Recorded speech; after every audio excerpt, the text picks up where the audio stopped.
Live. At long last, we've got it up and running.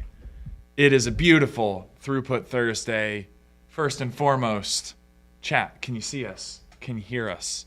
Battling through some technical difficulties this morning. I think that was the most technical difficult. That was the most difficult technicalities. They didn't want us to go live, but we went live. Exactly. And we have Evan in the co-host seat this week. Let's go, chat. Can I get W's in the chat? Let's go. Let's go. It's not your first time on MON in the morning. Second time. It will not be your last, but it is we'll run this back. It is fantastic. You probably want to get a little bit closer. Yeah, I got you. Closer to this bad Jackson here. And it is a fine Throughput Thursday. We're a half hour late, but that's better than never, I guess. We were here on time, and we ran into some random and obscure technical difficulties. Jessup powered through, got the stream up, and thank goodness we're here because it is my favorite day of the week, and it should be yours as well. It is Throughput Thursday, and this is Monad In the morning. Wow, that could have been our. Yeah, that was so smooth. that was Evan's first time. I was not expecting it No, to. we were ready to rip. Was not expecting it to be that smooth. We, as always, are murdering our thirst here on Monad in the morning, courtesy of our friends over at Liquid Death. And we were planning on hanging out for the first half hour before we brought up some guests, but we spent all that time on technical difficulties. So in just a moment, we're going to bring up our first guest, Philip, co-founder of Trendle. Today's episode is going to focus on the hot narrative, which is Prediction markets. Let's go. boom. Lot of momentum on prediction markets right now. A ton of people building in the space. A lot of cool ideas and a lot of cool debate as well. Is it gambling? Is it not gambling? Stick around and find out, I guess. Yeah, 100%. It's Like we have the answer. yeah. It's been a crazy year. So much drama. Kalshi, Polymarket both raised at 10 bill valuations. Still a lot of drama about like volume this past week. Paradigm released that paper about potentially double counting volume. At the same time, it seems like everyone's so excited about it, yet there's still a lot of problems, a lot of opportunities. I think I'm most excited about these two guests because they're highly experimental. They're not just building like, hey, like, you know, what is the next like mayor going to be type of market, but they're trying to redefine and create new markets, new experiments on chain. So that's probably the most exciting thing that we're looking at the consumer side at Monad too. Yeah, super exciting and very, very relevant co-host for this 100%. week. Evan, it is fantastic to have you here. I think we have Philip in the lobby, so let's strap these headphones on, mount up, gentlemen, and let's get into it. Hey guys. Philip, Hey, how's it going? to be here. Fine. How about yourself? Fantastic. Awesome to have you here. Appreciate the patience as we work through some of those little technical snafus. Yeah, it's great to see you, Phil. What were these issues? Nice to see you too, Evan. So what were these issues about?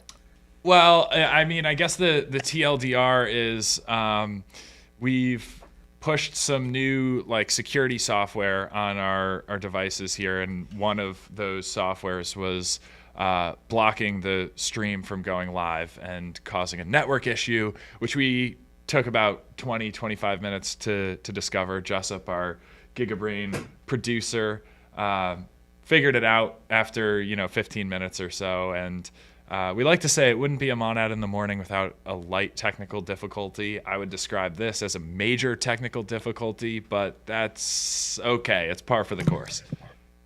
Yeah, that's just a second week, right? No.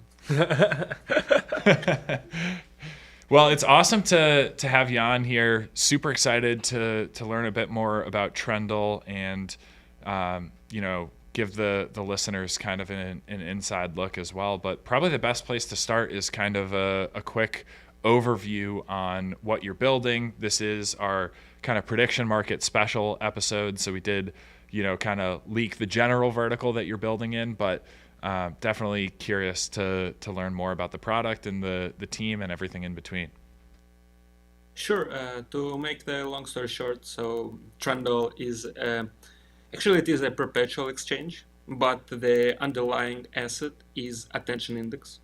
So this attention index, it's measured by constantly taking snapshot from major socials. At this point, we have Reddit, YouTube, and Twitter. So we take these snapshots of socials constantly, and we receive this attention index, which is different for various topics. So we only have now major topics like Elon Musk, Donald Trump can be a topic, Sydney Sweeney, and Polymarket, Kalshi.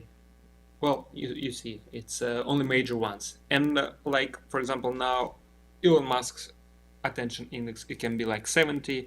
And at the same time, Vitalik Buterin's attention index can be 1. That would mean that like people talk about Elon Musk 70 times more across these socials. And you as a user, you have a chance to buy this Elon Musk's index at 70. And if people start talking more about him, then you start earning if you long it, and vice versa, right? If you short it and people start talking less about him, then you start earning here. So basically, that's how Trendle works. Yeah. Love it. Would be cool to kind of get some insight on like where did you get the idea to build this, and how are you thinking about the unique positioning for Trendle compared to other moderately similar products in the space?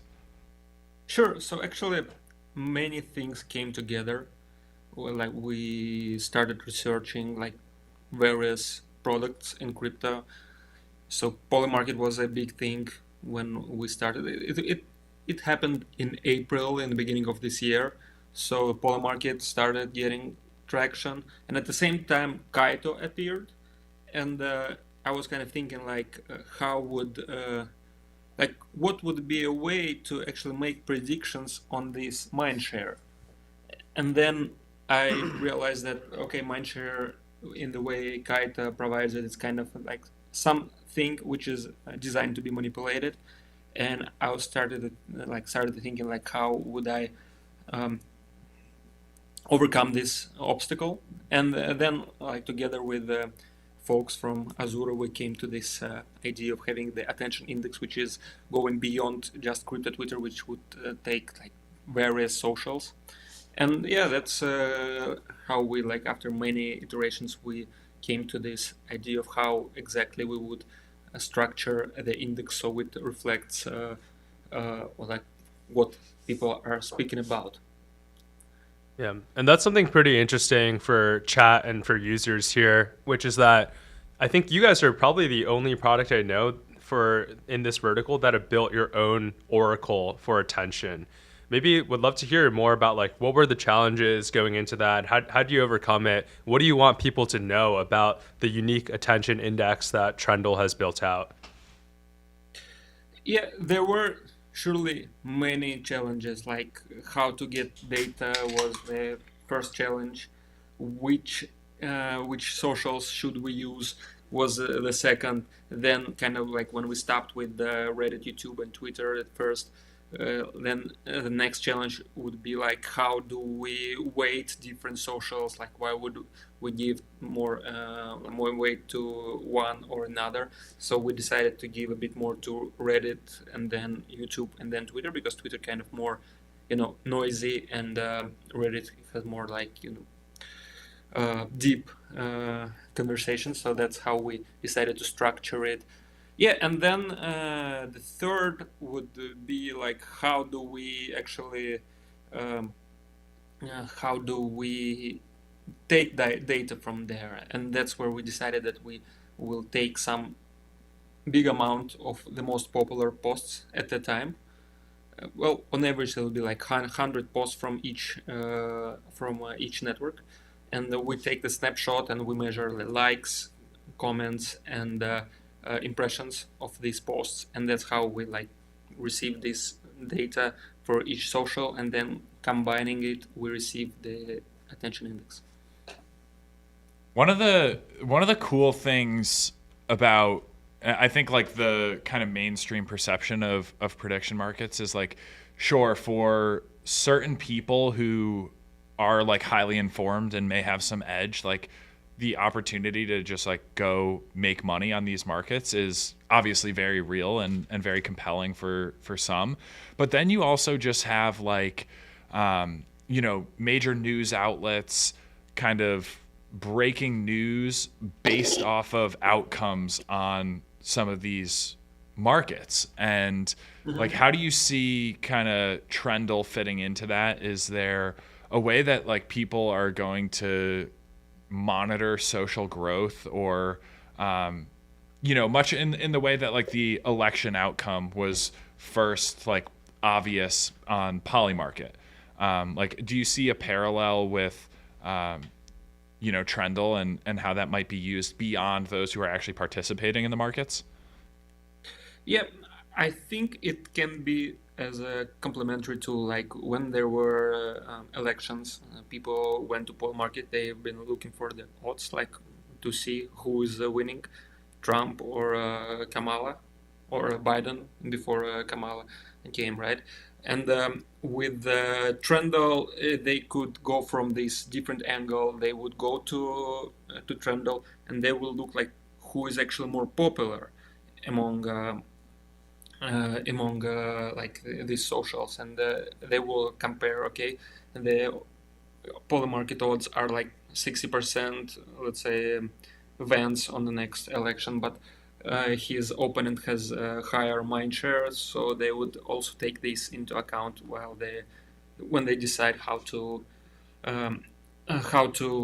vote on poly market. Or like last year, this election, I think people who made predictions on poly market, they actually hedged Bitcoin, because this cycle the president actually, it was a defining I think it was a defining point, like where would the crypto industry go. So people hedged their bets against, like they could long Bitcoin, and at the same time long Kamala to kind of be hedged in this. So I think Trendle will be just like one additional tool to this. Yeah, what's also interesting about prediction markets and Trendle in particular is that they're one of the rare products in crypto that feels like no matter what's happening with prices, people would still want to use prediction markets. Like I'm even looking at, I'm beta testing Trendle, so everyone will more people will have access soon. And Phil, you can talk about timeline on that. But Solana's down 4% today as an asset, but it's up 25% on the daily on Trendle. Breakpoint is happening. There's a lot of attention around it. So it's one of those things where, like, even if prices are horrible, PA is not great to trade, but you just know, like, hey, Breakpoint's coming up. It's a trade that you can take regardless of what's happening. Oh, interesting. Yeah, because like I think like this is, I'm kind of thinking back to like FTX debacle, and how that played out right after the Breakpoint event. Mm-hmm. And like obviously that was not good for price action in the short to medium term, but it had a ton of attention on Solana. And exactly. That's a really interesting point, that you can actually like kind of trade on the attention that a chain or a KOL or some narrative or brand is going to have. That's super cool. Yeah, and Phil, I was actually going to ask you. I know you guys have a bunch of people beta testing it right now. Was wondering, what are interesting strategies or trades you've seen happen? Just like anecdotally, what are cool things that people have put on, cool positions, or like strategies you've seen that are really unique to Trendle? Well, as we are now in the beta, we have some limits, and also we're kind of polishing how the chart works still. But I would say like one thing people try to do is that they see when something goes down, they try to long it after, and vice versa. Like they try to go against trend when they feel like that's peak. Mm-hmm. So it's pretty much like people trade on like traditional exchanges, right? But it's as it's something new, it's pretty much exaggerated. So I think that's number one thing. But with actually how we build Trendle with the funding fees and entrance fees, like the playbook for the traders would be to be the first one to spot the trend. Like because if you long the trend among the first people, you start earning. But when the crowd is there, then the funding fee is too high, and then you can actually, even if attention index goes up, you can lose paying this funding fee.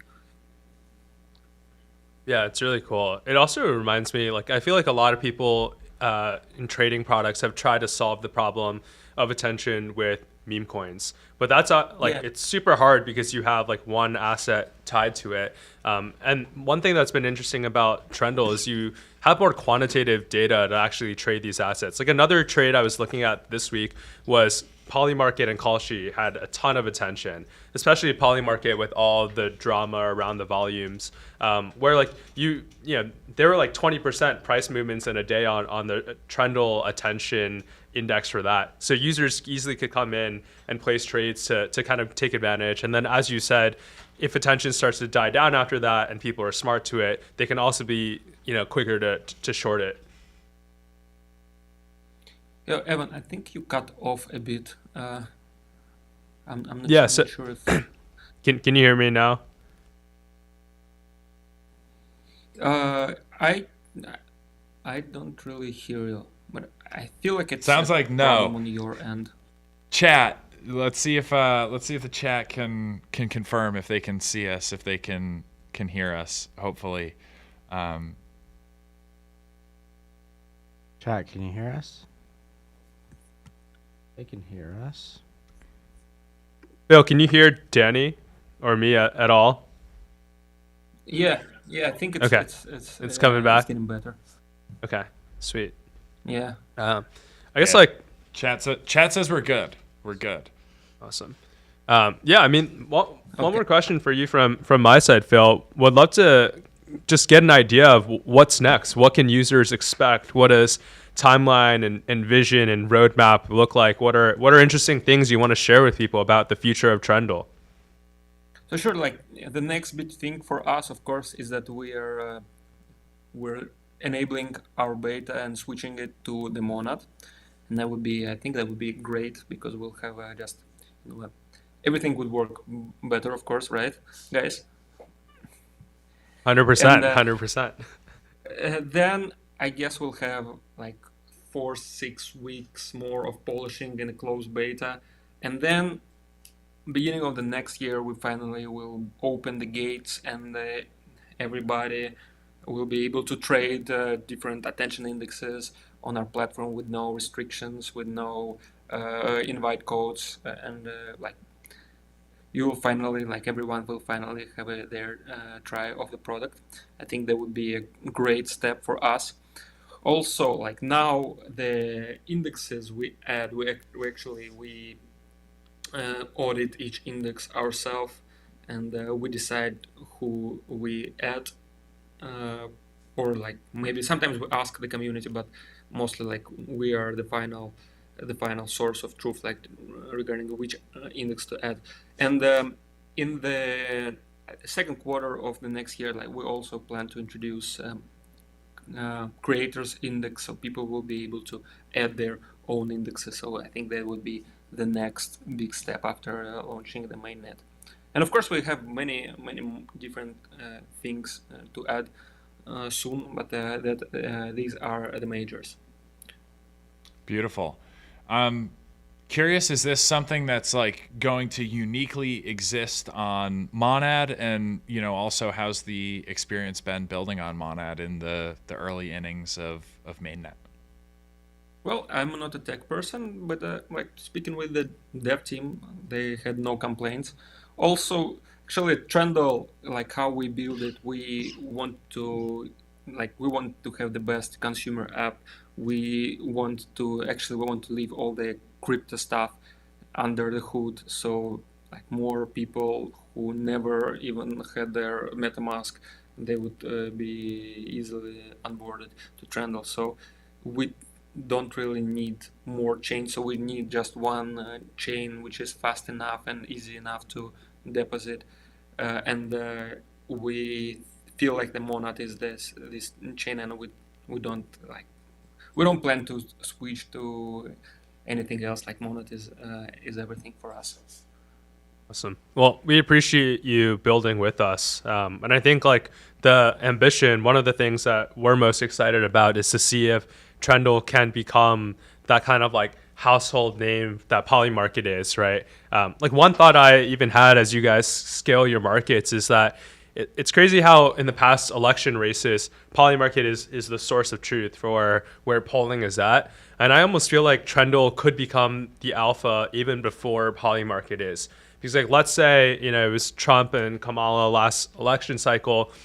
Even before Trump's odds were rising, you were kind of mentioning this, Phil, like he's probably getting increased attention as smart people know, and you're just seeing more hits. Or like I always talk about how New York just had our election for our mayor, and it was won by, like a 30-year-old kind of like TikTok, Instagram native guy. His attention index would probably have just continued to rise even before people knew in the polls. So you can almost be like, if you're a smart trader on Polymarket, you're like, oh, the Trendle is rising for Zoran. I'm going to start bidding on Polymarket as well. And like, that's one of the interesting price signals I feel like people are going to start to discover, to the point where like, this is a political thing. This is a sports thing. Like, it's a source of truth. Yeah, that's super cool. Yeah, the thing is that Trendle is very objective, unlike even 100%. Polymarket can be subjective sometimes, but Right. Trendle is very objective, and like one of another examples I like to use is that like there are meme coins, and for example there were this meme coin How Cocteau Girl, and everybody was speaking about her, right?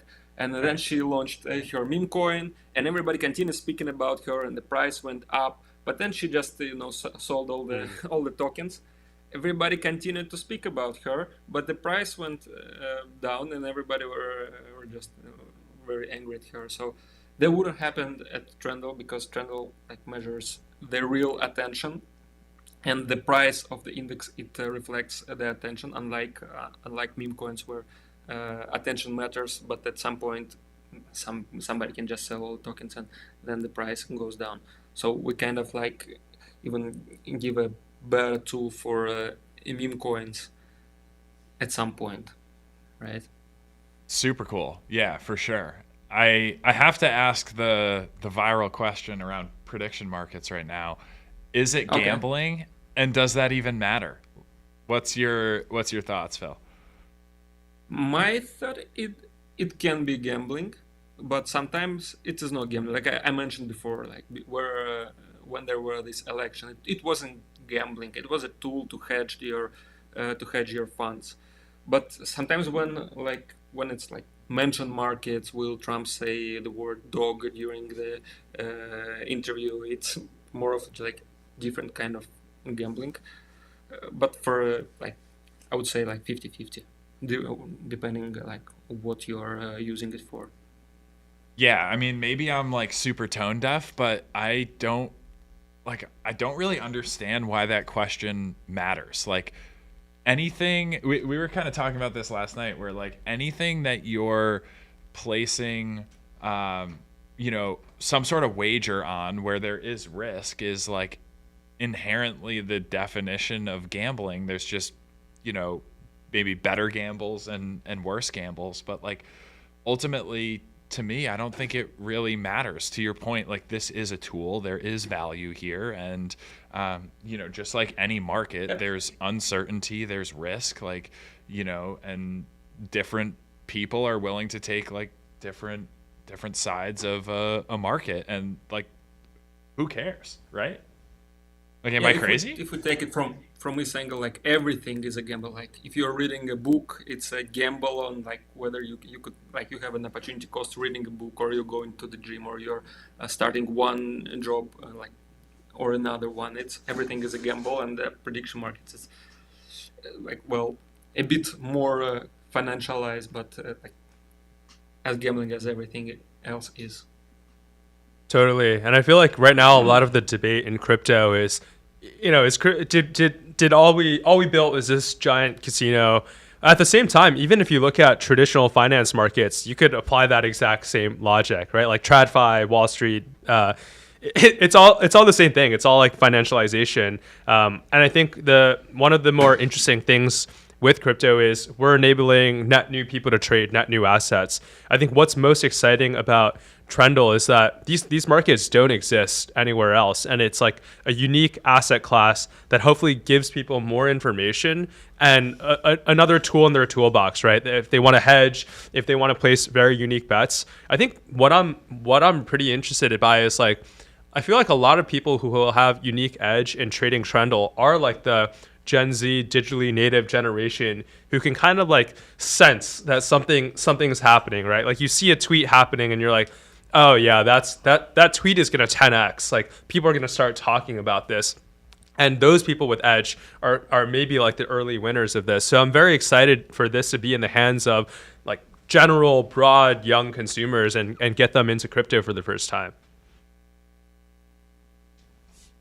Yeah, totally. I feel like prediction markets is like a crypto savior because we need more people in crypto, and old protocols are way too complicated. We need something easy to onboard people, and we 100%. finally got it with prediction markets, and Trendle will follow this path.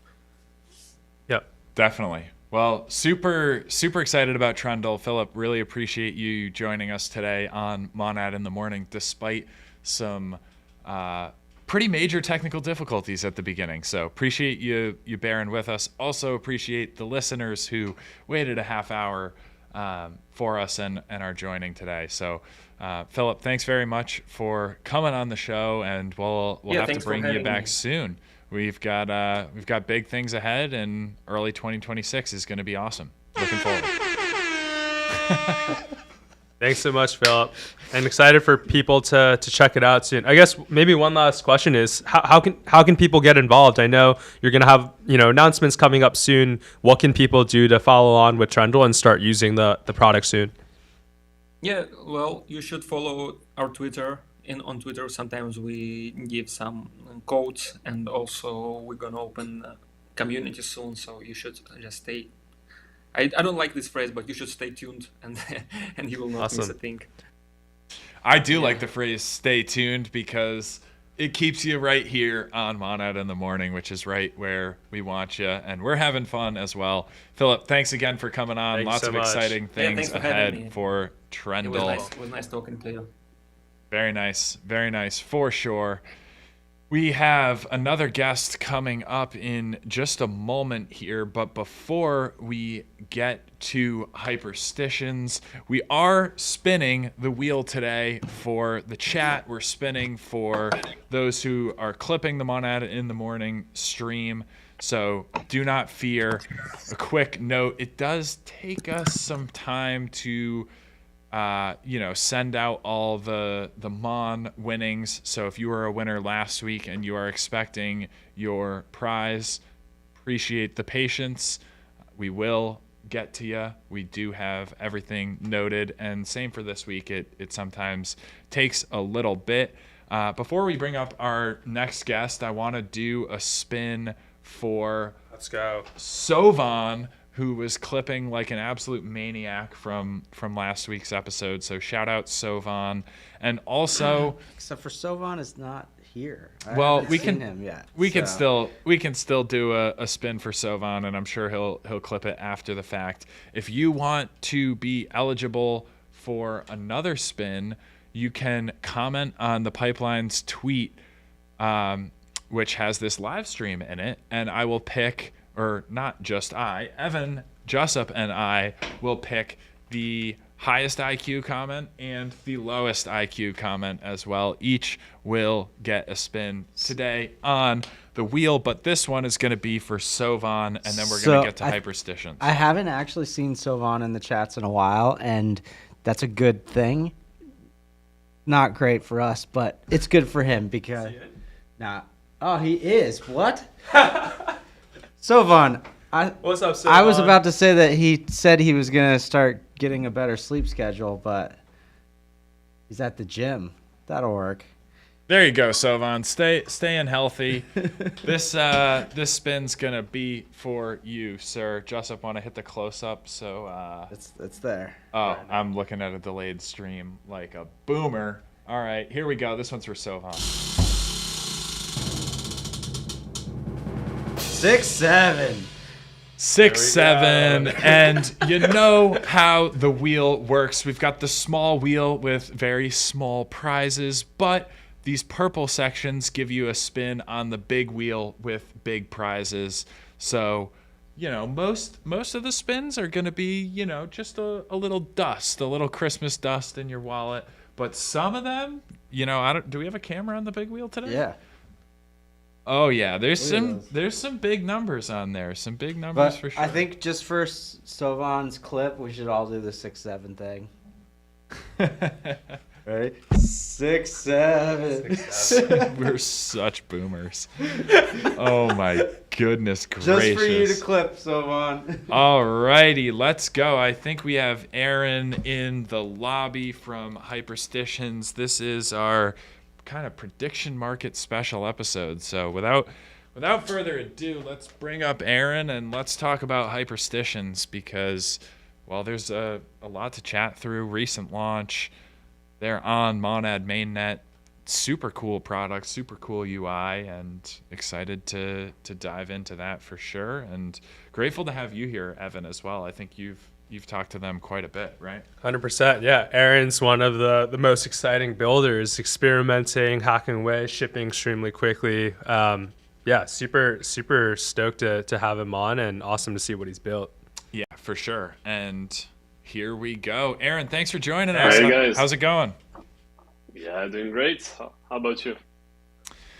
Fantastic. It's a beautiful Thursday here in New York. We had some pretty major technical difficulties, if I'm being honest, getting the stream up and running today, but we powered through it and we're live on the air, loud and clear. So appreciate you being with us.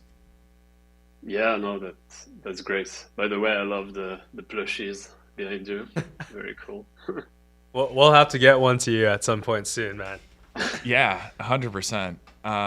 Well, you've kind of been all over Twitter this past week. I know you were on the 11 a.m. live stream, and you got the live reading of your absolutely hilarious tweet on TBPN as well. I can actually try and dig up that tweet, but I think that's like an awesome starting place. Like maybe if you want to kind of unpack like the meme there, that would be awesome. Yeah, so it's something that went pretty viral on Twitter. I think there was 5 million views or something on the tweets. So it's something that really went mainstream. The tweet was something like making fun of prediction markets in a way that they can be weaponized and used for getting kiwis, for example. So I think that's a fun copy pasta, but there is some part of truth around that, and that's part of the design we try to do with Hyperstation, which means that basically prediction markets are a new like financial structure. There are way simpler options. They are easy to understand binary markets for consumer. So yeah, the key aspect of Hyperstation, and I will probably dive in this more after, but the key aspect is how do you make prediction market not just predict the truth, but act on the real world, enable it to do something. So in that case, it was kiwis and it was fun, but I truly believe they can be used for something, more tangible than just Bloomberg for reality. Totally. And would love to hear more about the types of markets you're excited to and where you think this goes. And for context, I think there's been 3 markets so far on Hyperstitions. So 2 were kind of economic coordination around HST as a token and market cap. There's one that was really interesting. The last one, I think it was about if Ansem was going to tweet about HST. So yeah, would love to hear like what has been the thought process of making markets for you, and what are the ones that you're excited to go into in the future? Where do you see this going? Yeah, so there are pretty much unlimited type of markets as long as it's something that can be manipulable and that have an underlying value for the token. So it's pretty hard, to be honest, to find the next market, because I want to launch thousands of different IDs and it's hard to really find the best one. The first 2 were around the token price. The first one failed, the second one worked in an hour, I think. So it was very exciting, and I think people realized how much like the UI was targeted to make the coordination feel tangible. There were people like taking picture of their screen, and it was pretty awesome to live. The third one was more about, as you say, the social parts and how people can use prediction market to manipulate someone to do a specific goal. So yeah, we have three main vertical, I would say, in terms of exploration. One is around the price reflexivity, so some KPI, what will be the TVL of the protocol, the volume, this type of thing. The second one is around social. How do you manage to get people to talk about HST? And the third one is around building, which is a use case we haven't tried yet. But for example, will someone build a Dune dashboard to track HST metrics? Will someone build like a front end to bet on HST? I don't know, on Farcaster, this type of things. So yeah, we have this three big theme, and we are also partnering with different protocols that are like interested by the tech to use for their token, and seeing what type of unlock we can give them. Awesome. Yeah, and curious from the markets that you've already had, like, have there been early instances of coordination? What does that look like? What is the interesting behavior you've seen people do in response to these markets? Yeah, so there are lots of coordination, like the first 2 hours of the markets, which is something we've learned by launching them, and we are trying to optimize for shorter time frames, because people really get excited at the launch, and after that it becomes less obvious. So yeah, the second one was about the price reflexivity. We've been so there was, I think, 20K of incentive, and the price pumped around 1 million in like a few minutes. So in terms of like incentives, it works pretty well. And it's not just like blind incentive, it's rewarding people that have belief on the protocol. So that was a big win for us in terms of the mechanism. The third one didn't work out, probably for a few reasons, but one of them is that we should probably aim for more different KOL to get some sort of competition around that. And the fourth one is dropping in a few minutes right now, Nice. and yeah, it's pretty cool. Okay, so we got to get chat to go directly from this live stream into, is it app.hyperstitions.com? Yeah. Is that exactly. the okay, yeah. So in a few minutes after this, load in to tune into the next market. Yeah. Super awesome. I mean, the one interesting thing, as you mentioned, like your tweet that got on TBPN, it was kind of funny because it was like, this could replace like Uber, DoorDash, whatever. Like you can replace anything. But in the instance of the ANSOM market, it is one of those things that like people right now are using things like Kaido, Yaps to try to get people to talk about their protocol.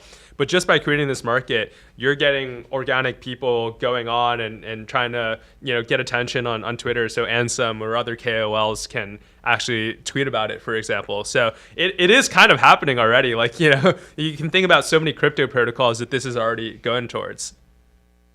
Yeah, I think the big picture for us is that tokens definitely worked in the sense of coordinating people.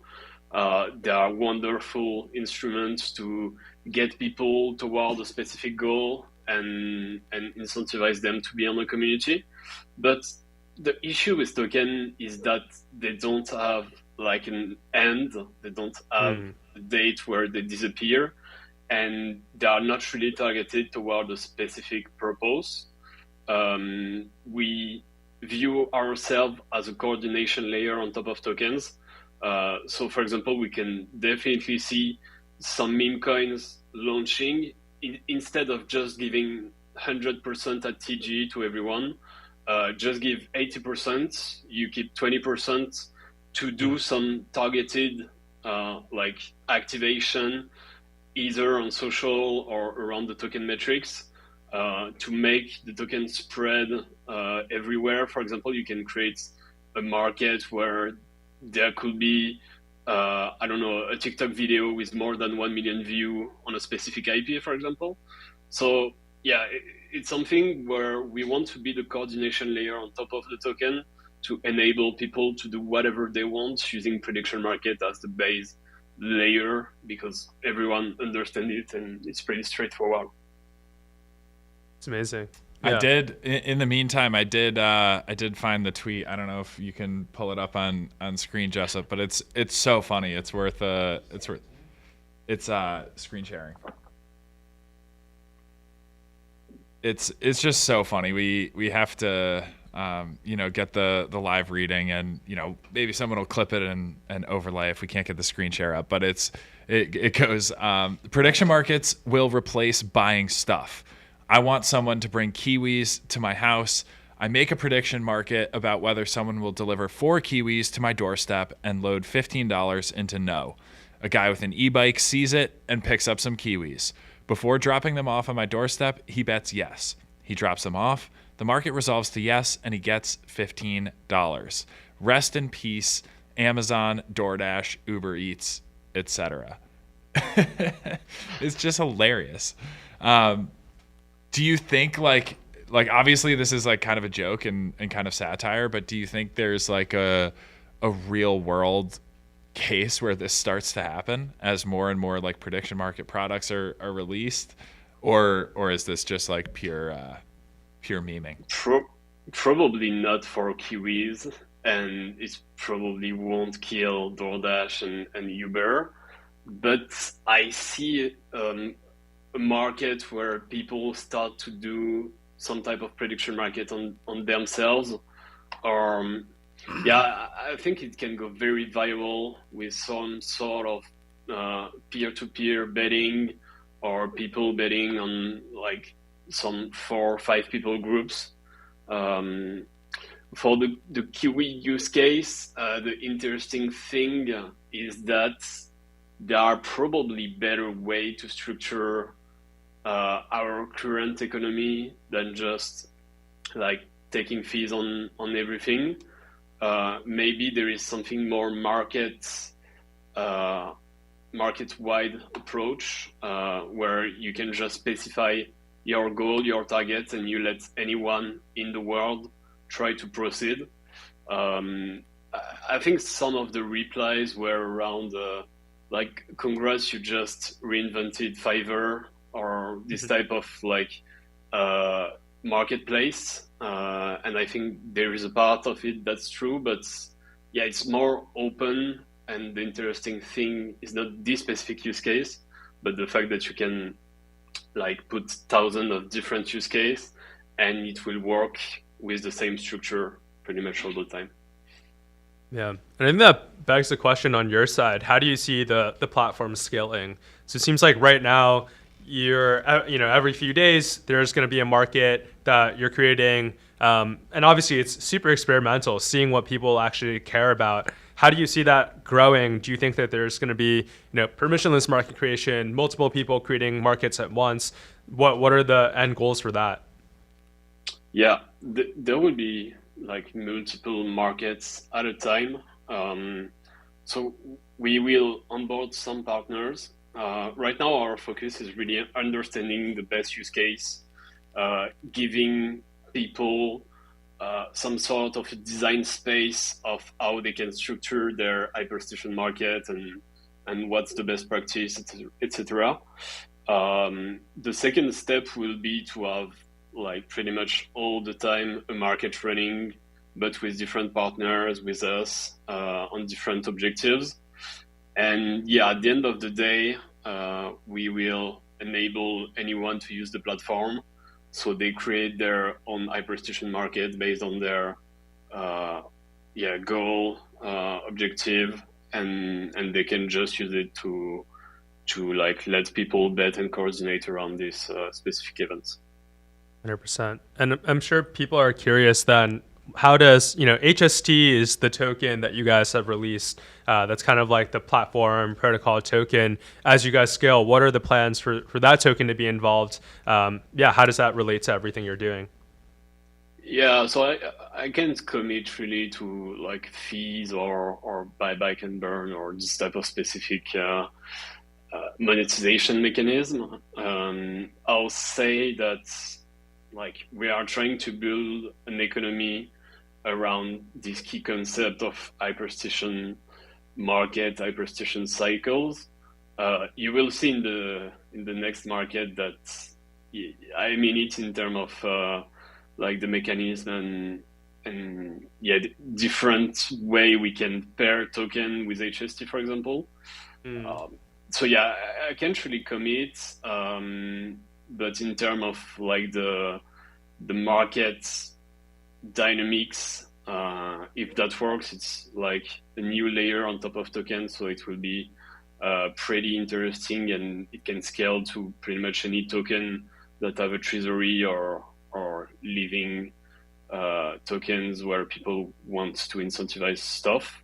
So I'll say the TAM is pretty big for that, and yeah, we'll probably take a fee on that, or not sure yet. Yeah. The obvious question, because I heard you say bet specifically, the kind of viral question around prediction markets, which we were just talking about maybe a half hour ago. It doesn't make sense to me, this debate around whether prediction markets are gambling or not. Do you have a particular take on that debate, which has people literally up in arms on the timeline?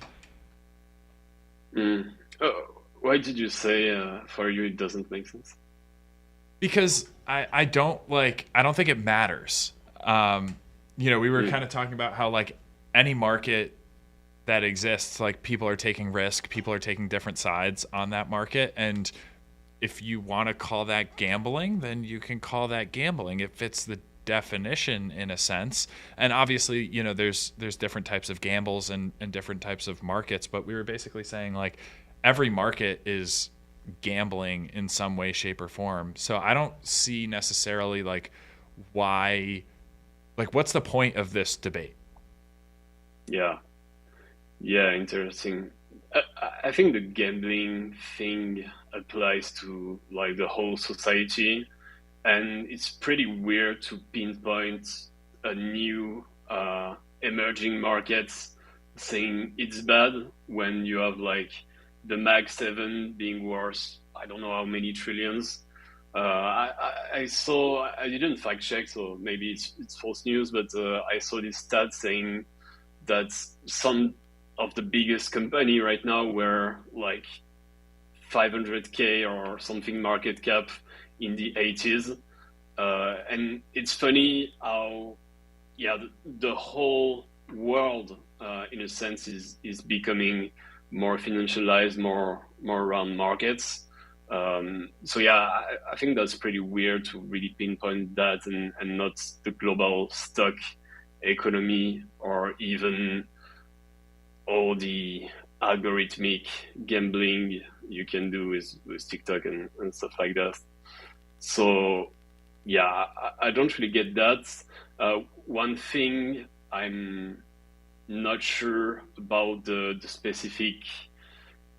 I think there is a fair point around the rebranding of sports gambling to prediction markets, especially for some prediction market that are like 90% sports and not really a lot of different markets. I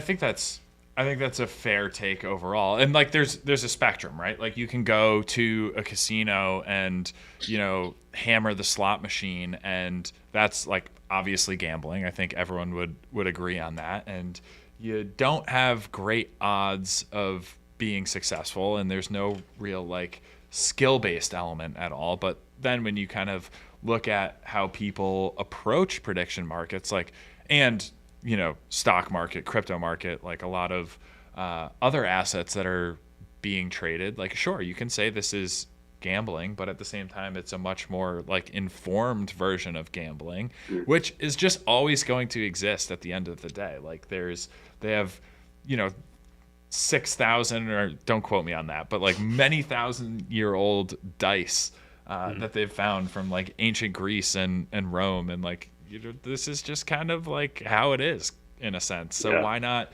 improve the products, improve the experiences, improve the ability for everyone to participate if they so choose. And if you want to just look at a prediction market and say like, okay, well, this is a very fast representation of the outcome of a certain situation, and you want that to be the place that you get your news or information, like that's fine and good.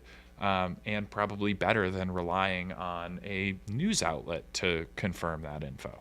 That's just my take, but yeah, I mean, I think what's fascinating about hyperstitions is that you're taking something that I think most people are describing as like almost like negative consequence of prediction markets, that they're becoming these like bounty markets, and you're like, yeah, but if you apply that to a productive thing, that you can get people to tweet about you. You can get people to do actions for your protocol. You can make this like a bug bounty. You can make this like someone developing something. It shows that you can use this as a productive mechanism. It also kind of reminds me of like how the futurarchy side of prediction markets, where you can also use it for governance, for example, and for people to make better decisions. So I guess like one of the main questions is just how did you get this inspiration to take it in this direction? I'm sure you spent a ton of time just like digging down with designs in prediction markets. You thought about a lot of things. So what were the main inspirations behind this? Yeah. So that's absolutely right. One of the things we really spent a lot of time on is trying to understand why prediction markets, at least for us, are boring. I'll explain that. I mean that most of the markets are not really interesting for the consumer. It's mainly sports, which you can do on any platform for a while. Politics, which is something pretty nerdy and US focused. And there are some cool markets, but most of them ends up being manipulated. I'm thinking about like the most Googled guy that went live recently, and there was accusation of someone at Google like faking doing manipulation on that. So the key takeaway from this analysis is that the current prediction market design doesn't scale. It works for some specific markets where you can't do manipulation because it's too big to manipulate. How can we tweak the markets to make it manipulable, but have positive externalities? And so, we explored tons of different design. I will say hyperstition is a mix between opportunity market, which is a paradigm research paper saying basically you have one side that seed the liquidity and the other side do some sort of bounty hunting, trying to find sponsor, this type of markets. The other side is futarchy with execution, which means that basically you enable people to build your product instead of just voting on top of this. So we got this kind of hybrid design. And I you tweeted this last night, and I imagine it's mostly a joke that the temptation to become a launchpad grows harder every day. And obviously, a lot of people were probably really excited about the first two HST markets because they love playing these token games. But I don't know. I'm wondering if you could speak to that, even if it's a joke. Just like what is the mindset of a founder, seeing what people want to speculate on, and the launchpad question here. Yeah, so it's not really a joke, to be honest. Okay. It's going live in 30 minutes. Okay. Early alpha. Awesome. No, I think the interesting things we wanted to try there is really so there are different levels of reflexivity and understanding people beliefs.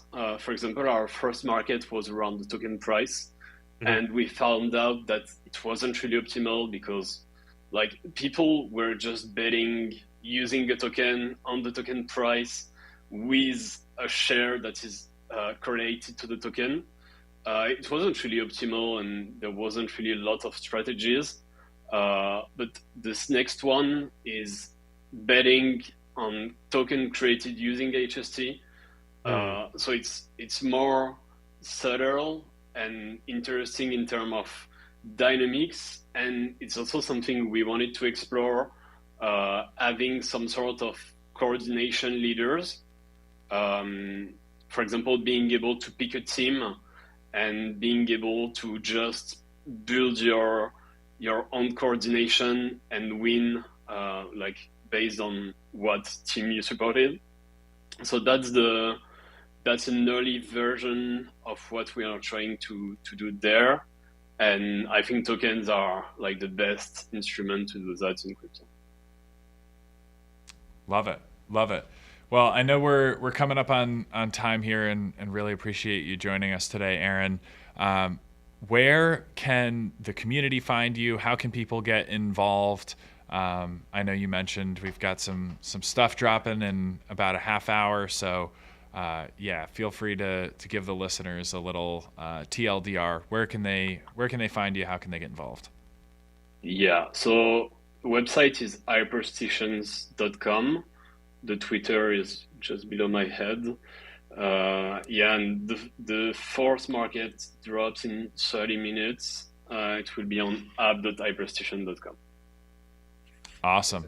Absolutely love it, and appreciate the time today. This has been a lot of fun. Thank you so much, Cool. Aaron. Thank you, guys. Awesome. Have a good one. We'll see you in the market Bye. soon. Take care. Yeah. Take care, bye. Awesome. If you're tuned in remotely, stick with us. We're gonna cut to a quick intermission, and then we're gonna hang out here in the studio. We're gonna spin the wheel for the community, for the chat. We'll take some questions from the chat. We'll keep jamming on prediction markets, all things Monad. So stick with us. Comment on the Twitter stream. Throw a retweet if you're so inclined. Throw a like, and we'll be right back.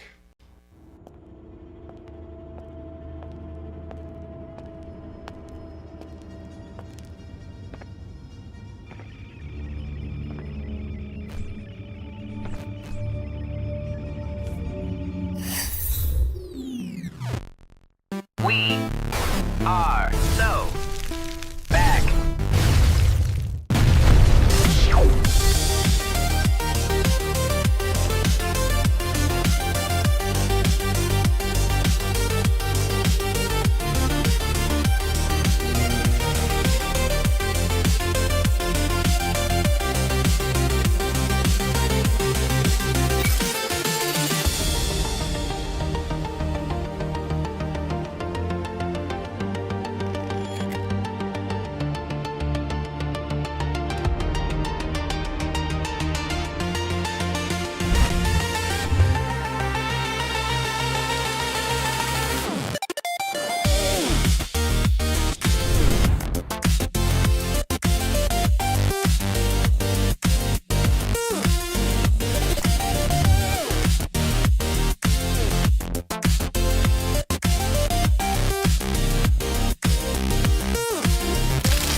All right, we're back. We've So got. how many liquid deaths have you had? Well, I mean, I got Chat was talking crap that we were that not we're- drinking as near as many as last episode. I mean, I'm on my 4th, so It's only my first. I gotta catch up. I've got Where- 2. I mean, where that's, are they? that's still quite a few. Do we have more? yeah, in the closet out there. I'll get them. At some point. And You then can Bill, grab one for sure. Bill, I think Bill's part of Big Water because he was in the chats just ripping liquid death. He's ragging on us. Oh yeah, Why? What does Bill have to say about I don't know. liquid death? What's he's from Big Water, so he's Yeah. sticking to his Dasanis. That's a Coca-Cola product. I know That's big corpo water. No, I'm fine right here, murdering my thirst. This is some crispy water for sure, and I had a couple of the teas as well. So straight from the mountain. yeah, we're going today. We are absolutely going. Chat, throw us some questions if you got them. It's kind of a weird time in crypto, Evan. Like market hasn't been the most lovely as people always hope for.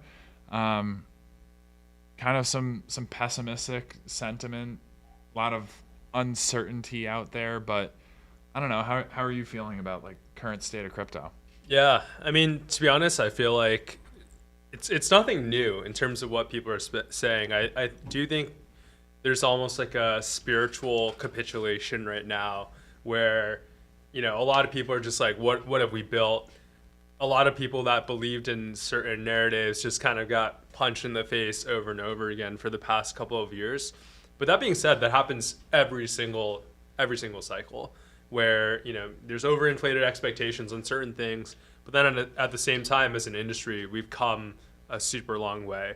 So I feel like the people that are honestly like the active builders that we talk to all have the same sentiment that like this is probably the best time to be building, especially if you're building an app. Like you have the infrastructure in place, you have really fast blockchains, you have really professional service providers, and it's even less competitive. And like honestly, my take is building in crypto right now is probably one of the most contrarian but like high payoff things that you can do. It's almost like everyone's like, yeah, I want to build an AI, I want to build in like energy or defense tech. And that's where like those equities have been ripping, right? Yeah. But then at the same time, like it almost feels like crypto is being slept on, and like the people that are building here are like we're all trying to prove it wrong, and I think it's going to happen sooner or later. Yeah. Yeah, I mean it's also interesting on like the other side of the industry. You have so much institutional adoption, like big banks, big businesses are actually moving to use crypto. Like I was at I had to go to the bank recently, and I'm sitting at the branch, and I was basically like, I need to move some money to my parents, right? And so they were telling me like what my options were to do that, and they were like, okay, well, I don't have paper checks. Like, what am I going to do with paper checks? So they're like, okay, we can issue you some paper checks, and they'll probably be there in like a couple weeks. And I'm like, all right, fine. What are my other options? And they're like, well, you could do a wire transfer. It's probably going to be like $50 to $100 in fees. And I'm like, well, I don't really want to do that either. And I was just talking to the guy. I was like, can we get some stable coins in here? Yeah. And he was laughing. And, I feel like a couple of years ago, that would have been met with like a deadpan look. Like, what the heck is a stable coin? And he's like, yeah, we're, I know Bank of America is like moving on stable coins, and, hopefully you can have that soon. So, I mean, kind of a weird tangential ramble, but like more and more people are aware of crypto. These big businesses are getting into crypto because it makes, the experience better. It's faster and it's cheaper. But then simultaneously, like those of us who have been around the industry, it's like, feels like people are sick of waiting for that like big moment where everything is adopted. And like that probably will never happen in that true form. You know, like there's never like a perfect condition at the end of the day. Like you can visualize it, you can imagine it, but it's not like ultimately real. Totally. So I don't know. I just feel like there's a lot to be excited about. Totally. I mean, I think like if prices were higher right now, everyone would not, like, no one would be saying these same things. Like we would only be focusing on the positive side. Like we had a bunch of team members that just came back from Argentina at Dev Connect a few weeks ago, and it's super clear how stablecoins, these like neobanks, are basically empowering like not even the new generation. Like you got from like 90-year-olds to 18-year-olds in Latin America that are using this for just savings and like not going through hyperinflation. You have people working on like trade corridors. I think it's like important to zoom out and just realize like there are trillions of dollars of assets traded every single day in TradFi that haven't come on chain yet, but like there's a real case that it's going to come on chain probably within the next like year, 2 years, 3 years. This is all happening really quickly. And to be honest, I think the prices, there's cyclical things about it, there's like macro things about it. It doesn't really matter. It's kind of noise right now. But I do think like when that sentiment gets a little better, like a lot of people are going to forget and just realize like this is kind of like spiritual capitulation for people that are like trading and retailing crypto. Yeah, 100%. Good, pretty good question in the chat from Afin Dubai. Yeah. Who asked like timely question as well, because we've got the WASB interactive entertainment and kind of like gaming campaign going on, and there's a lot of cool experiences that are being deployed on Monad, especially in what is really the early innings of Monad's lifecycle and mainnet overall. So Afin Dubai asks, how do you see the adoption of crypto in the gaming world, and how can Monad contribute to boosting adoption and increasing the value of the ecosystem? So kind of like a two-part question there that's a little bit different in terms of like the first and second half. So like gaming specifically, I don't know if you have any polarizing takes there, Evan. What do you think about gaming and like the interactive consumer experiences? Yeah, totally. I think that we're almost at this like Flash games mini clip era right now. It's like fully taking off in the same way that like when Flash first hit browsers, you were getting like indie devs. Like anyone could just actually make a game really quickly. I think one transition is probably like 2-3 years ago, everyone was focused on making like AAA studio games. Yeah. And the conclusion is like, it's just so much resourcing that has to go into that. You're competing against these massive giants, and you're not really building things that are unique to what you can do with crypto. I think what's interesting about some of the games that we're seeing now that are more of like, you can play really frictionlessly, and crypto and money is kind of at the core of these games. It's actually kind of interesting. So even like some of the more speculative side, like the Bro.Fun games on Monad, it's just a way for anyone to just like participate in something really quickly. I would say the other side of gaming that I'm pretty curious about I would almost say like Hyperstitions is a game. And it's just like an economic game. It's like a coordination game. It's like a game theory type of game that is also pretty unique. But I think like what's really beautiful about Monad is you see these Flash games where every single thing is a transaction. Like they're kind of like indie devs. These games move incredibly quickly, and the chain is just ripping. Like it completely supports that. So I do think that we're kind of getting into this moment where like anyone can be a game developer, and we're going to be seeing like way more types of games as opposed to just like AAA studio games. And I know you're a huge gaming guy, so I would love to hear your thoughts on that. Yeah. I mean, I think you summarized it pretty well.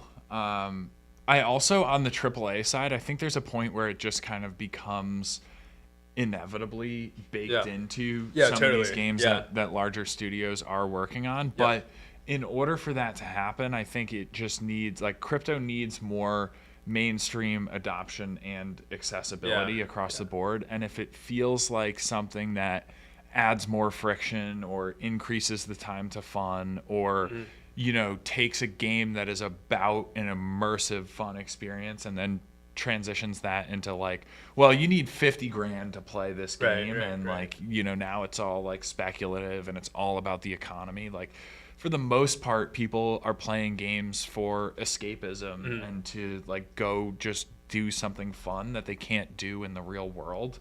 And yeah, it's cool if you can have that experience, and there's also like a real world economy tied into it. But if you skew too hard towards that side of things, like, I think it's off-putting for a like big segment of the non-crypto native user base. Totally. I think like you know, obviously we saw a lot of people building games starting in 21, and then it's gone in waves. But I think the issue is like too many people were crypto first and then trying to build a game, which then just like the game is secondary. It's like, oh, I just launched an NFT project that made a bunch of money and now I have to give utility, so let me build a game. But like, you weren't building a fun game to begin with, so now you're trying. It's already hard enough to get people to want to play your game. And I do think that, like, you know, as having a son who is literally just so addicted to games. Locked in. Yeah, he is locked in. But like, to convince him to switch from the games that he already is playing is going to be really difficult. Like, a lot of these companies aren't competing with Fortnite or Apex. Like, it's going to take Apex or Fortnite to integrate crypto in their back end somehow. Because yeah, it's just going to, like, what's going to make me want to change. Fortnite is literally creating a new game every season. Like, it's an entire new game. When you compare how many resources goes into just one season compared to what the resources are that these people are building for their only game, like, it's going to be incredibly difficult to compete against that. Yeah, it's hard. I mean, like, how much money are they spending each quarter on development? Like, how many people do they have working on that? Like, It's an insane amount. I mean, they're bringing in like Travis Scott to do a concert in game. Like, right. Like, that probably costs like $5 million. yeah, like, it's gonna be hard to compete against that. But I was talking to Charles last night about, it's interesting that something like Fortnite hasn't built in the back end to be able to do a marketplace, because they sell these skins, which are technically an NFT if you were to try to equate it, and but the issue is, like, you can't sell them. Like, it to me feels like Fortnite is leaving money on the table, because like right now there's the Rick skin that is floating around, and I always tell Winter that I'm like, as soon as this comes into the shop, I'm gonna buy this skin. And he's like, it's never coming back because it was a battle pass. So it's like impossible to ever get again. I would pay higher than what it was sold for if it was on a marketplace. And Fortnite could easily be pulling money on that, on fees, which is literally what a marketplace is, an NFT marketplace. It's like the use case of selling digital assets. We had another good one come through the chat, not gaming related, but Sovan, shout out Sovan, asks, finance is a big part of Monad. How do you think Monad is going to onboard traditional fintech, as we certainly have the tech for it? I don't know. Do you want to take a stab at that one? I've got some thoughts as well. You want to go first? I went first last time. Yeah, I mean, like, there's a number of factors. The coolest thing, which has nothing to do with Monad specifically, but to me the coolest thing is the fact that all these big banks and institutions are seriously moving on crypto. And there was kind of this fake out in 21, 22 where, you know, a lot of people felt like, oh, now the institutions are going to move, and it didn't happen overnight. It took some time. So you had this fake out where it felt like it was happening a couple years ago. It didn't really pan out. And then basically, like, under the radar, late 23 and throughout 24 and certainly 25, it became like very clear that, you know, Larry Fink and Jamie Dimon are on CNBC talking about, like, we're going to tokenize everything. And it's like, okay, well, that was in a sense out of nowhere. But yeah, first and foremost is like the overall industry readiness for these big players to come in. And then it becomes a question of like, who's going to go where? What tech is going to be used for what? And I think like Monad being this highly performant and decentralized rebuild of the EVM is actually the perfect positioning for traditional finance to come in, because the EVM is this dominant programming standard. The Ethereum virtual machine has the vast majority of capital in crypto. It has all this developer experience, excitement, and support. And sure, other VMs are good. Like, it's not to say that like the EVM itself is better than the SVM or Move, but it just has all these network effects already going for it. And another component of that is like these institutional players want trust. And trust can actually be best achieved through trustlessness. 100%. And that is afforded by a decentralized system. And obviously for Monad, we're in the very early stages. Like mainnet has been live for, 2.5 weeks. So this decentralization as the North Star is an ongoing effort to continue increasing the validator set, to have broad token distribution like was achieved through the Coinbase token sales platform.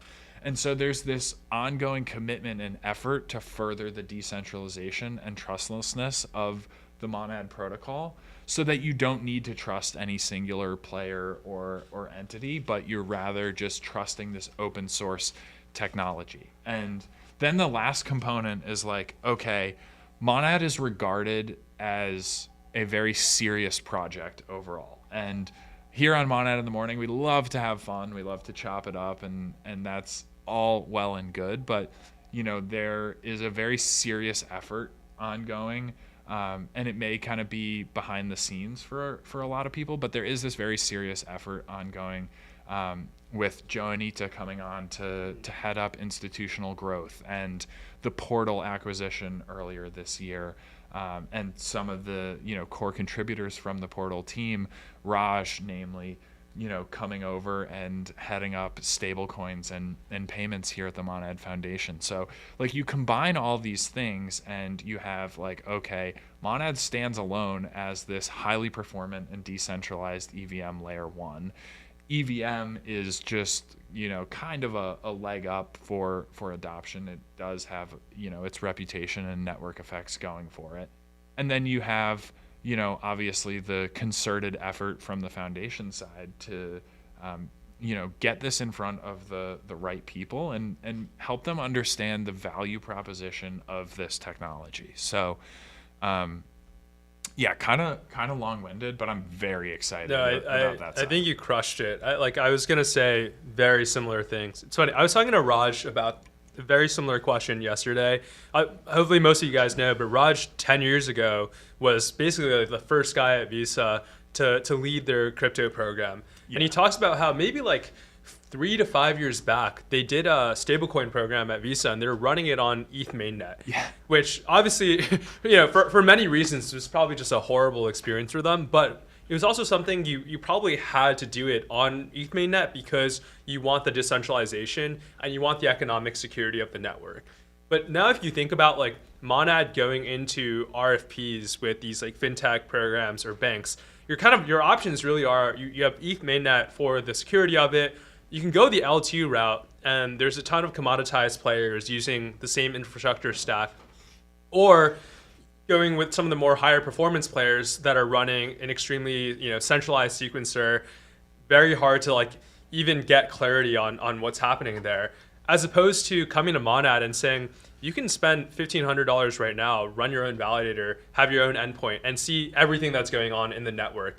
And the fact that like what credible neutrality really means and why that's important from a layer 1 perspective, I think like some people kind of maybe get the wrong impression of like that term, but what it really means is like your transactions are not going to be front run because we're prioritizing someone else and giving them priority access, or this user can trade and this user can't trade.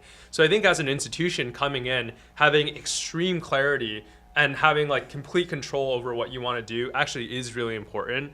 But yeah, I think the answer to this all is like crypto as a whole is going to onboard trillions more dollars of fintech, of TradFi volume on chain. Like even if you think about something as simple as FX swaps, like exchanging foreign currencies, that's $7 trillion of volume every single day. That's more than like crypto as a whole is doing right now. Just onboarding, I think like the entire TAM of crypto is going to 10, 100x, 1000x continually. And we're going to be here for a continual part of that, gaining more and more and more mind share. So I think the short answer is like, yeah, 100%. We're going to, like the goal is to eat all of finance. The goal is to tokenize all of these things, to bring these products on chain. Before I worked in crypto, I worked for like Fortune 100, 500 fintechs. And the big reason I came into crypto, I was like, they're fighting for the tiniest slivers of margin, building the same product as everyone else. And it's not even to say like crypto is an improvement on those products. Like crypto is just a completely different lane. That's 100x better to begin with. Like Danny talking about the stablecoin example at the bank, like that is just reality. So I think it is a matter of time, and like people need to kind of zoom out and believe again, because that is the truth of these industries. Yeah, and that last point you bring up as well, which is kind of reminding me of like the like special factor that like I certainly observe around Monad, and that's just like the commitment to work very hard and make this a reality. And I saw Keone tweeted last week, or maybe even over the weekend. It was like Friday. I think it was Friday night at like midnight Eastern time. Keone tweets like, "It's time to build," and like a bunch of people were quoting that and commenting on that, like, "Oh, what? Like 3 years wasn't enough to build? Like, what is this guy talking about?" And I'm like, how can you say that? Like, how can you look at this guy who's locked in on a Friday night after doing the exact same thing, Fridays, nights, weekends, early mornings, late nights, just working, grinding, not only Keone, but, Category Labs, a ton of people at the Monad Foundation, a ton of independent contributors from around the globe, just working full force to make nonstop improvements to the technology itself, the protocol itself, and then also, the ways in which people are going to ultimately interface with that as users. Like, why would you not be excited that this guy is literally heads down building? Like, you look at these daily updates that he's posting on Twitter, like, in what world is it a bad thing to work very hard to make this a reality? I actually think we need far more people in crypto with that long-term mindset where, we say it all the time, but like mainnet obviously is the starting line, and the embodiment of the starting line is to hit the ground running and hustle to continue to make improvements, to continue to make things better. And that's happening on all fronts right now. So sure, there's a lot of pessimism in crypto, and people are broadly discouraged, and people have kind of gotten hosed in the past when, they've believed in something, but that is ultimately what is still required. And no one said it was going to be easy to be early to the industry that revolutionizes all industries. So that's my piece, but I think that's like the it factor here. Like, you have the foundation in the tech, and like some of the other stuff that we pointed out as well. But yeah, I mean, I think a lot of the noise is just because I think if you're not building in crypto, and then most people are just traders, right? And the condition as a trader is that I'm trying to like just look at price action. This thing pumped 30% in a day, and I'm out. Or like you're trading memes and it's extremely volatile, and it's like the best meme coin traders literally have like 30-second hold times, one minute hold times. But that's an entirely different vertical and game than what we're doing. And I think if you're building in crypto, like the goal is to eat trillions of dollars of assets. That is no joke. Like and for what it's worth, like the entire game of fintech for the past 10 years is kind of like using banking licenses, tweaking things here and there, like digitizing certain parts of the stack here and there. They've just gotten around to like digitization. Like in the past 5 years, basically, banks finally have mobile apps, like pretty good online websites, right? And like, the goal here is like not to say we're gonna add another layer, but it's like we're gonna tear down that entire stack, and you're just gonna have like this programmatic layer. There's like everything can be done on chain. It's just I don't even know how to describe it other than to say like you actually need to completely replace the system. That is what crypto is. But when you do that, it is 100 times better. But it is a long game to play at. I think like we feel like we're very optimistic, but that's because like we're in the industry every single day and like having these very serious conversations and knowing that that is what it takes. But we're confident that we will get there. You want to talk about the mobile app experience? It's actually Yeah. hilarious. Like Phantom is probably 100x better right now than the Bank of America mobile app and the Fidelity Really? mobile app in terms of Wells being, Fargo. Well, yeah. Those are Yeah. just kind of those were the two examples that I've interfaced with recently, and I've been like, these things are, first of all, they're borderline unusable. And they're so hard to navigate. And then you look at something like Phantom and it's like, boom, on ramp with Apple Pay Yep. or a credit card, like view your whole portfolio right there, like clearly see what these assets are without like a bunch of, very weird tickers. It's like, oh, fart coin. Okay, it's right there. And like, yeah, that's kind of a joke example, but like it's right in front of your face. If I want to send it over to if I want to send something over to you, it's like, boom, done, no problem. And like the user experience is just 100x better already on crypto native apps. Zelle is the clunkiest, like, Totally. send money to people thing I've ever dealt with. It is so weird how that is like a normal thing. Yeah. Like sending with crypto is significantly better and a better UI. And it's like, how is that the case? Like, It's legitimately way better, and I don't fully get it, but it is. So Yeah, and it's pretty interesting. Like so when I was I was last in fintech probably around like 2022. I remember one of the last projects I was doing. One of the top banks in North America, they just rolled out a mobile app that year, and like the project I was on was a product build. They're like, okay, now we need to build a section for like businesses on our mobile app. Like that didn't even exist for them, right? And I think what's interesting is I talk to my friends that are still in the industry who are working with banks now, and they're like, yeah, the big difference now is every single bank that they talk to has figured out that they need a stablecoin strategy. Like every single banking leader is calling them up and asking like, what is the Genius Act? Like and I think people don't realize like how slow some of these institutions are to move, because you have to be. There's a lot of risk parameters. They're like many tens of thousand people organizations, and we move so fast in crypto. Like the joke is a month in crypto is like a year outside in real life. Like that very much is true, right? So the only thing we can do is continue to exponentially grow to the point where like they literally cannot avoid crypto anymore because it's too big, it is too good, it is too fast, and like they have to switch their systems. Yeah. I saw a tweet. I think it was this morning, and I don't remember what account tweeted it out, but it was basically along the lines of like, what if we're in the middle of like a horrific bear market right now, and TradFi is just kind of like keeping crypto afloat to the point where it doesn't really feel like a horrific bear market. I don't know. I'm probably too smooth brained to offer any like valuable commentary on that, but I think like zooming out, there's a case to be made there where it's like, the big players are getting involved, and that has to be happening to some extent.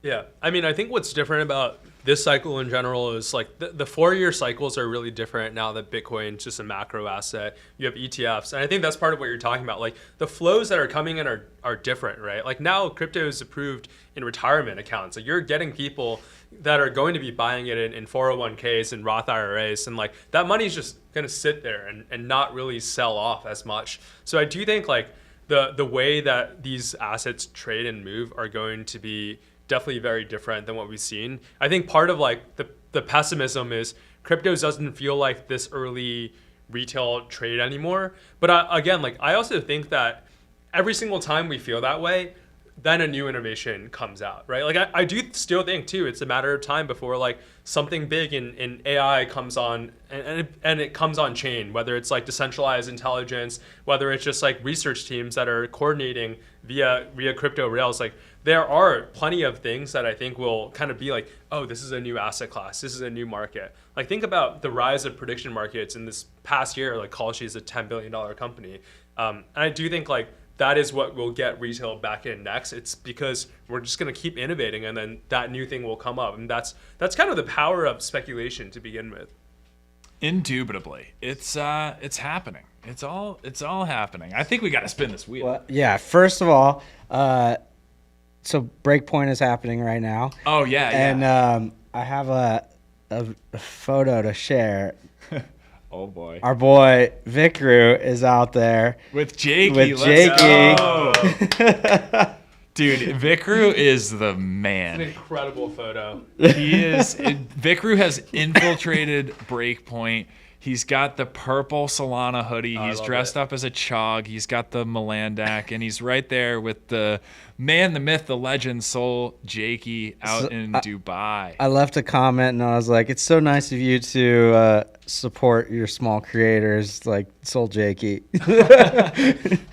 Oh, dude, Soul Jakey's the best. Oh, I think, yeah, I dude, love Soul Jakey. people sleep on him. He is massive on Instagram and like gets a ton of love. He's just a great creator. And They're both very similar. Like I think yeah. because especially with Jakey doing his yeah, the mimery. yeah. For sure. So shout out Vikru, shout out Jakey. Shout out the guys. All right, let's get some spins going. We've been a little light this week. Speaking of creators, we're rolling out some stuff to help support creators as well. So keep clipping the show, and we'll keep dishing out spins, and pretty cool. We can give away MON as well. I know we have a spin for AFIN Dubai. Get that going. Evan, have you got any NFTs yet? Yeah. DN, man. Yeah. Yeah, we have a scrumpy we're rocking with. Would love to get more stuff though. I'm always trying to rocking pay the more. Wazzy shirt. Yeah. I have yet to get a single NFT yet, so I'm thinking Gotta get about. on it. I was looking at some yesterday, so I think I might pick some up. You wanna hit it? Let's Hit it, hit Evan. it. Who's this for again? AFIN? This is for AFIN Dubai Let's go. or AF in Dubai. Oh, so close to the big wheel, but 420. 420. It's still not bad. Yeah, not bad for a question on Monad in the morning.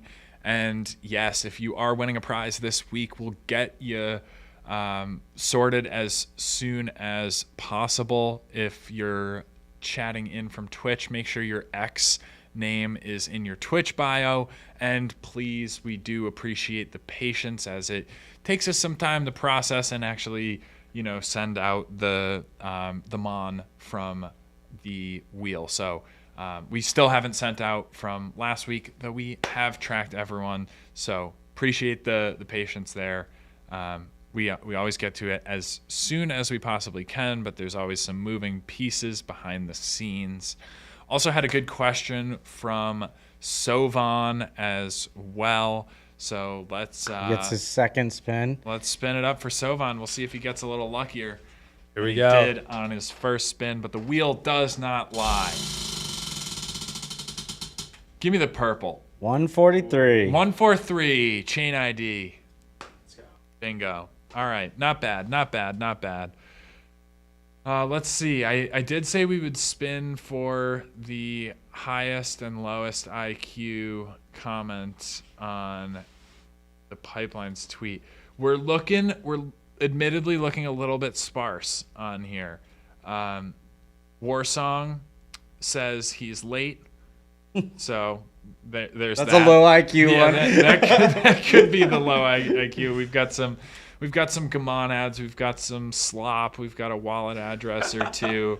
We've got a comment from Trendle. Shout out Trendle. Trendle. It was great to have Philip on Go earlier. follow Trendle. All right, let's spin it up for Warsong. He was a winner last week, so we'll Run it back. Here we'll we run go. it back. There's just no high IQ comments. Big wheel. Oh! For All the right. low IQ. Let's do it. All right, Warsong going over to Are we the ready? big wheel. That wheel's got some good grease on it.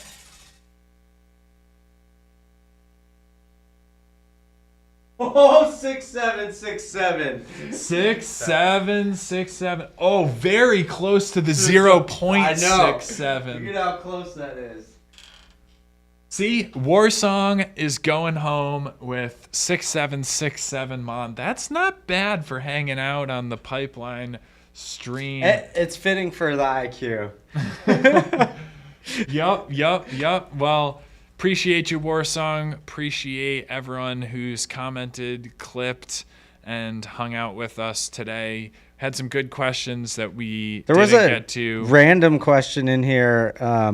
I'm not sure who put it, but it says, can someone make a prediction market and bet $1,000 that they'll get a girlfriend in order to get a girlfriend, asking for a friend?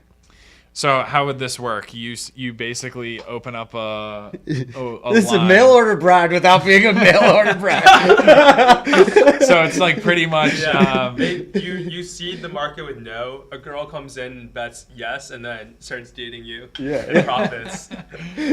Unbelievable. Yeah. Oh my goodness. I mean, it would work, but you're getting dumped the next day, buddy. yeah. The sustainability aspect of this flywheel has not exactly been cracked.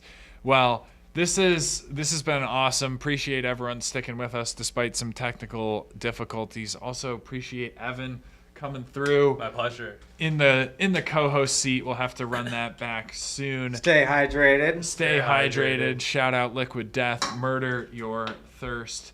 We're gonna be implementing some improvements and some new experiments with Monad in the morning in the coming weeks. So Also, I don't know if you guys heard at the beginning of when we were doing the countdown, there was a Christmas version of the normal intro song. So, oh yeah. Well, Jessup, if you want to take us out with the Christmas song, that's great vibes. Shout out everyone who tuned in today. We will catch you next week. Throughput Thursday. This is Monad in the morning.